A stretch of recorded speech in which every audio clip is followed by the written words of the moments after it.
আসসালামু আলাইকুম, welcome to my channel Mukti's lifestyle থেকে আমি মুক্তি। আশা করি দেশে এবং দেশের বাহিরে যে যেখান থেকে আমার আজকের ভিডিওটি দেখতেছেন সবাই আল্লাহর রহমতে বেশ ভালোই আছেন।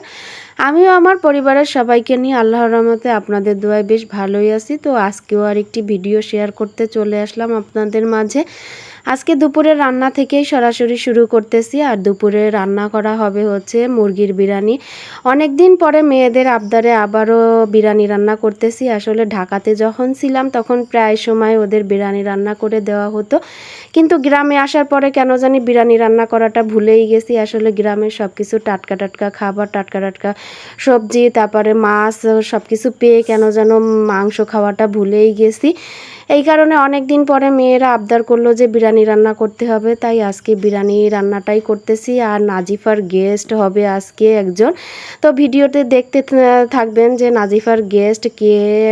ভিডিওটি শুরু থেকে শেষ পর্যন্ত দেখলে বুঝতে পারবেন যে নাজিফার একটা গেস্ট আছে।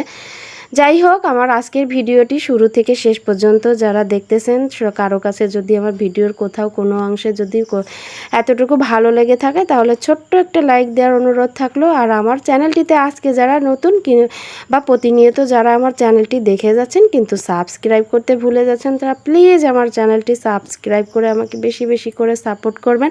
যারা অলরেডি সাবস্ক্রাইব করে দিয়েছেন তাদেরকে অসংখ্য অসংখ্য ধন্যবাদ। আর আমার এই ভিডিওটি যদি ফেসবুক পেজে দেখতে চান তাহলে ফেসবুক পেজে যেয়ে আমার ভিডিওটি দেখে আসতে পারবেন।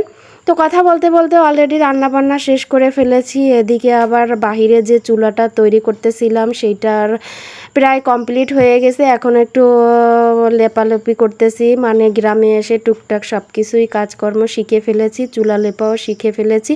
তো নিজের হাতেই চুলাটা লেপতেছি। কিছুদিন পরে এই চুলায় রান্না করব ইনশাল্লাহ, আপনারা দেখতে পারবেন। তো চুলা লেপাটা অলরেডি কমপ্লিট হয়ে গেছে। এখন দুপুরে গোসল করে নামাজ পড়ে তারপর হচ্ছে দুপুরের খাওয়া দাওয়া করব। আর নাজিফার গেস্ট অলরেডি চলে আসছে, গোসল টোসল করে আমাদের বাসায় অলরেডি চলে আসছে। আর আমার চুলাটা কেমন হয়েছে সবাই কমেন্টে জানাবেন। তো কথা বলতে বলতে দুপুরের খাওয়া দাওয়াতে চলে আসছি। এখন সবাই একসঙ্গে বসে খাওয়া দাওয়া করব।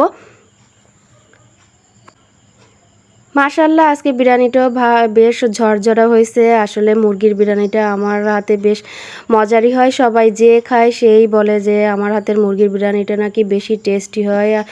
তো এই যে হচ্ছে নাজিফার ফ্রেন্ড, নাজিফার স্পেশাল গেস্ট এইখানে এসে নাজিফা এর সঙ্গে এত বেশি মিশে গেছে, মানে একে ছাড়া কোনো কিছু করতেই চায় না। তো খাওয়া দাওয়া করে বিকালের দিকে একটু কাকিদের যে বাগান আছে সেই বাগানের দিকে আসলাম। আর কাকি নিজেই কাঁঠাল গাছে উঠে কাঁঠাল পাড়তেছে। আসলে কাকা মারা যাওয়ার পরে কাকি সব কিছু হ্যান্ডেল করে। আসলে একটা পুরুষ মানুষ না থাকলে যে কতটা কষ্ট আসলে কাকিকে দেখে সেটা বোঝা যায়। যাই হোক, আজকে আর কথা বাড়াবো না। আল্লাহ হাফেজ।